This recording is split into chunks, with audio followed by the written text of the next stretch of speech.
Hello everyone, আসসালামু আলাইকুম। সবার কি অবস্থা? সবাই কেমন আছেন? আমি ভালো আছি। আজকে ঈদের দ্বিতীয় দিন। আমি আমার বাসায় ঈদের নাস্তা খাই নাই, সেই জন্য আমার এই বাসি নাস্তা ঈদের দ্বিতীয় দিন খাওয়া লাগে। আমি ঈদের দিন আমার বন্ধু বান্ধবের বাসায় আমি এদিক সেদিক ঘোরাঘুরি করছি, তাই আমার বাসার নাস্তা খাওয়া হয় নাই। তাই আমার বাসায় আসার পরে আমার এই ঈদের বাসি নাস্তা দ্বিতীয় দিন খেতে দিল। যারা আমার এই বাসি নাস্তা খাইতে দিছে সবার প্রতি, সবার কাছে আমার অভিশাপ, যারা আমার নাস্তা খাইতে দিছো তারা জানি আর বিয়ে শাদী না করতে পারো, তারপর কোনোদিন জানি বিয়ে শাদী না হয়। আমি অভিশাপ দিলাম যারা আমার এই বাসি নাস্তা খাইতে দিছো।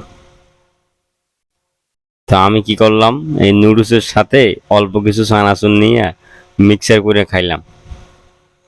নুডলসের সাথে চানাচুর কিন্তু বেশি মজা, একদিকে মচমচ করে, আর একদিকে নুডলসের স্বাদটা বোঝেনি।